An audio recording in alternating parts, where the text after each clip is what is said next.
Just wait, they said. Something big is coming. My name is Erin. I'm 27. I live alone in a small town just outside Denver in a house I renovated with my own hands. I run a small interior design business, not glamorous but steady. Quiet, like most of my life. My family doesn't really call me Erin anymore. When they mention me, if they mention me, it's usually just your sister or her. Sometimes I wonder if I faded or if they blurred me on purpose. So when Mom called 2 weeks before my birthday, I assumed it was a pocket dial. But she spoke first. "Hi, honey. I was just thinking, what day is your birthday this year?" I told her. "June 14th.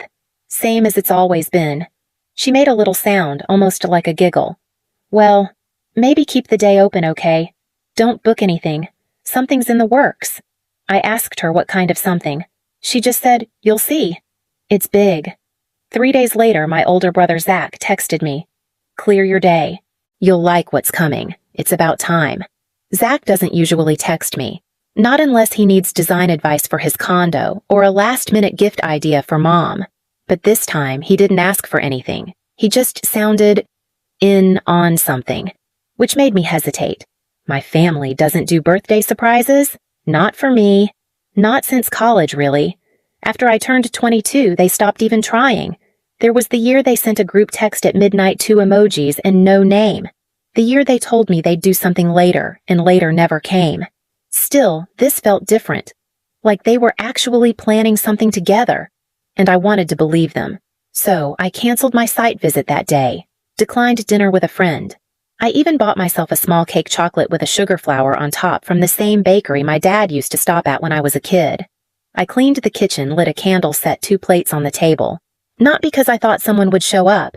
Just in case. I put on the pearl earrings Grandma gave me when I was 16, and I waited. By noon, I'd refreshed my messages 5 times. By 2, I'd started checking Zach's socials just to see. The candle burned lower. The frosting on the sugar flower started to melt. And the only question that started to settle in heavier than the silence was, did they actually remember me this year? Or did they just want me to hope they did? By 2:30, the candle had melted halfway down. The sugar flower drooped a little. I moved the plate thinking I'd wait until dinner. I kept the table set for 2. I told myself maybe they were planning something in the evening. Maybe there'd be a group video call, a surprise delivery, even a message that started with "close your eyes." I didn't really believe any of it, but I didn't stop hoping either. I walked around the house, straightening picture frames, refolding a blanket, picking up a sock that wasn't really out of place. Anything to make the hours pass without looking too directly at them. At 4:15, I checked my phone again. No new messages, no missed calls, no texts from Zach, nothing from Mom. Just a software update reminder and an email from a furniture vendor. I thought about calling them. Just asking directly, is something still happening? But I couldn't bring myself to. I didn't want to sound desperate, or worse, be met with confusion. At 5:00, I sat at the table and stared at the second plate. I poured a glass of wine. Not because I was celebrating, but because I needed something in my hand that wasn't a phone. I took 1 bite of cake. It tasted like sugar and silence. By 6:15, I opened Instagram. Not to post anything, just to scroll.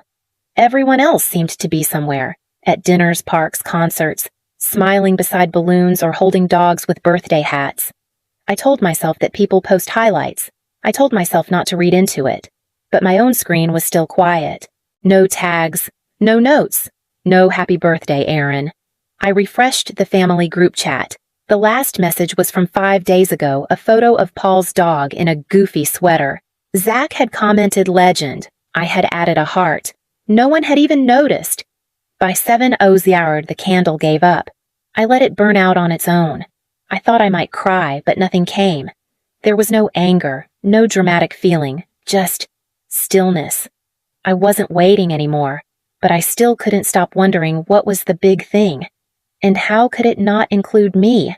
At 7:45, I opened Instagram again. I told myself it was out of boredom, but really, I was hoping for one photo, one mention, a candle emoji, even a blurry group shot with me tagged late. Instead, I found something else, a story posted just minutes ago. Mallory's account. I tapped it. It opened with a swing of string lights over a wooden deck, then panned slowly to a long dinner table. My parents, Zach, our Aunt Denise, even Uncle Leo, who lived 2 states away. Everyone smiling. Glasses raised, napkins on laps. The family cabin. The one we'd stopped visiting because it was too far or needed repairs. The one I always offered to help fix. The one they said no one used anymore. Above the table, written in uneven gold script, hung a banner, Zach and Mallory forever starts now. The caption, a night to remember, got us engaged, again. Family. First. I blinked. Read it again. Engaged again. They were celebrating a second engagement, not even the first, just a party, a redo. And somehow that had replaced my birthday. They hadn't forgotten. They had made a choice. And then I saw her, Mallory in soft pink, smiling, laughing, head tilted just enough to reveal the necklace, the locket. It caught the light for a moment, unmistakable. Oval worn smooth at the edges with a small etching of leaves along the border. My grandmother's, the one she wore every holiday, every graduation, the one she let me hold at her bedside when I was 12 and whispered, "This is for you, baby, when you're grown, when it's your time."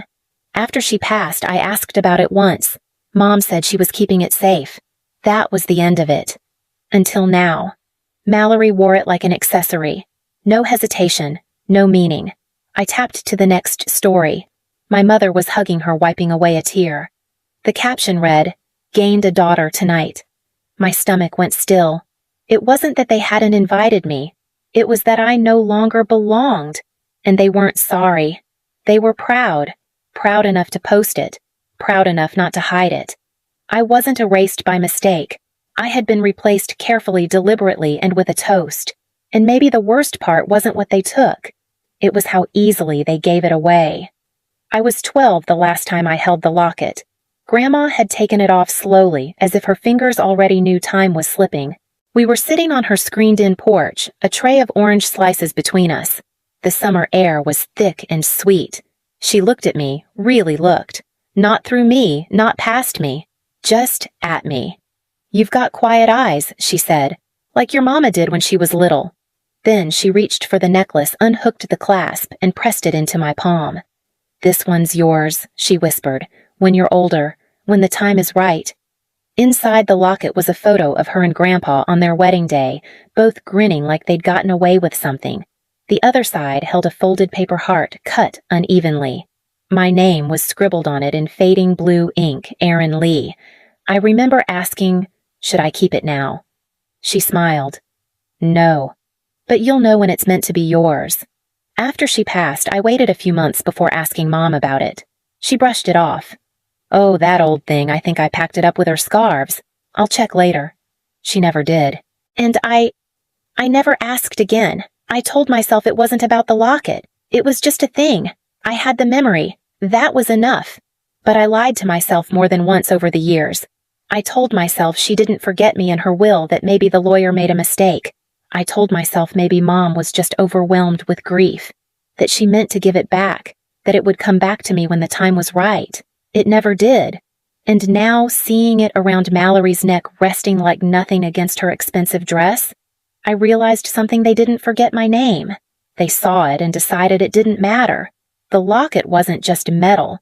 It was proof someone once looked at me and said, "You matter most." And now that proof belonged to someone who hadn't even been there when it was promised. I didn't say anything that night. Not to Mom, not to Zach, not even to Mallory. There was nothing to say.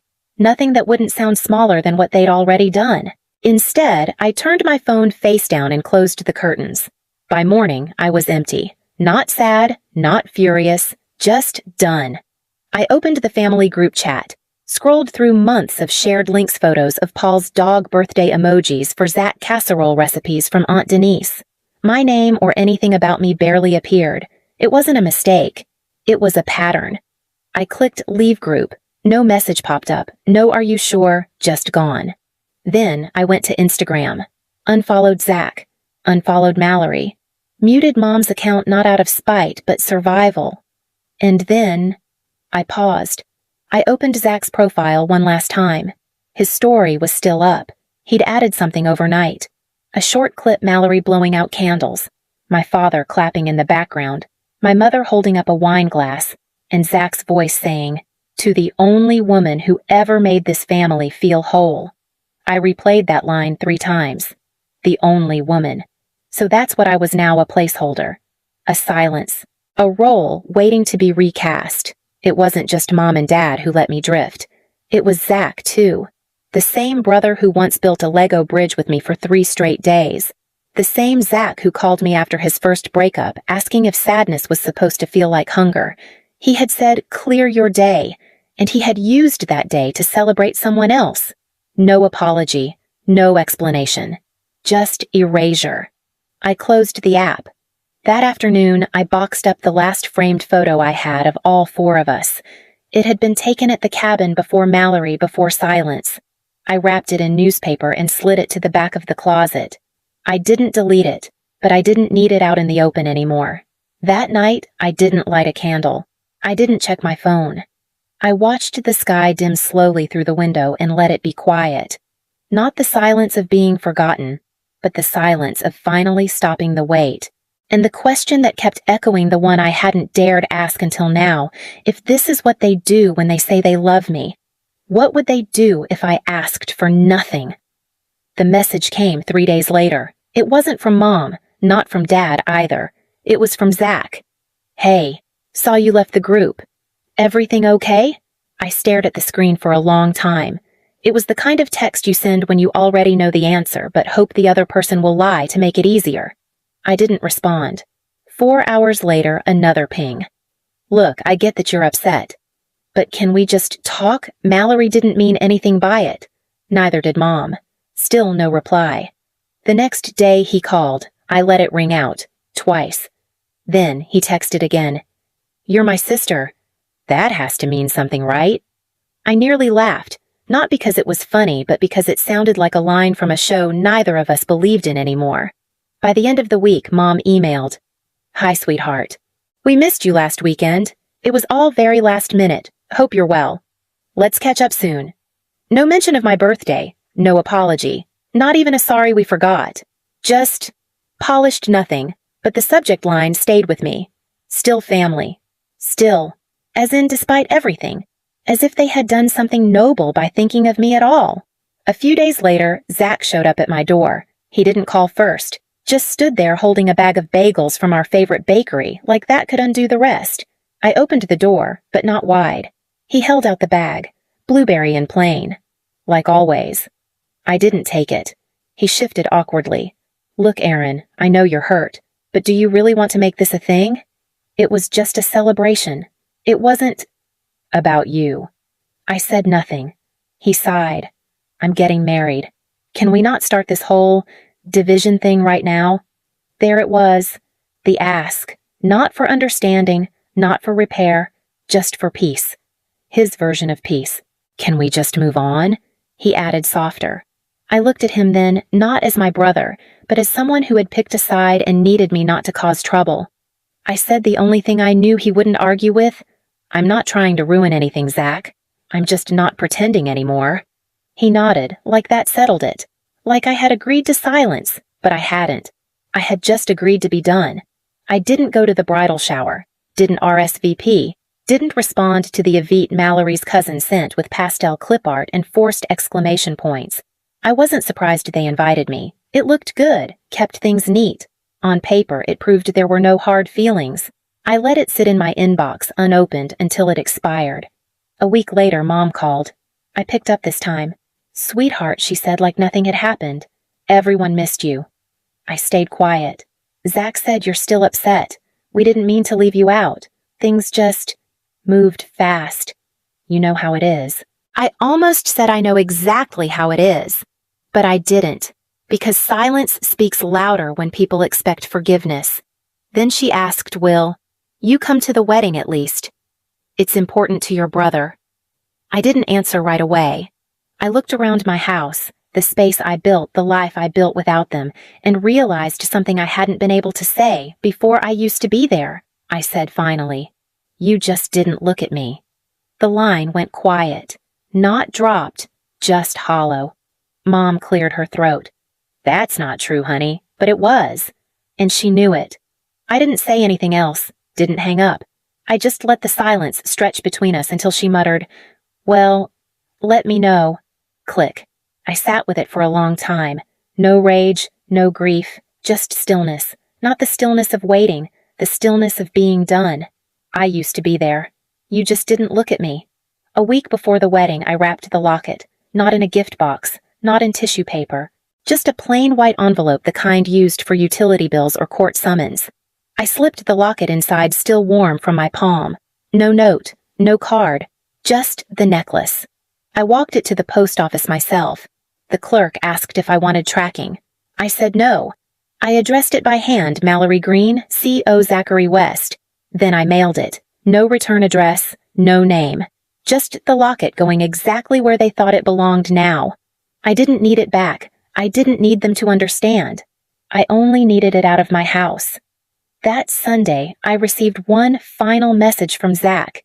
"Did you send this?" I didn't reply. There was nothing left to clarify. That night, I took down the last photo of my family still hanging in the hallway. I replaced it with something I had framed years ago, but never displayed, a simple sketch I made in college. A chair drawn in charcoal sitting slightly off-center in an empty room. One chair. Unoccupied. Still. I hung it straight, stepped back, and looked. A reminder I was there. I stayed at the table long after my seat had been cleared.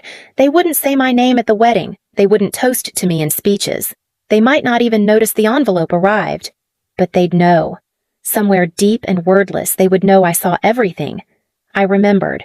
And I chose to leave the door open behind me, not so I could come back, but so they'd know I didn't have to. If you ever left quietly just so they'd feel the silence louder, you don't need to explain. Just leave a dot.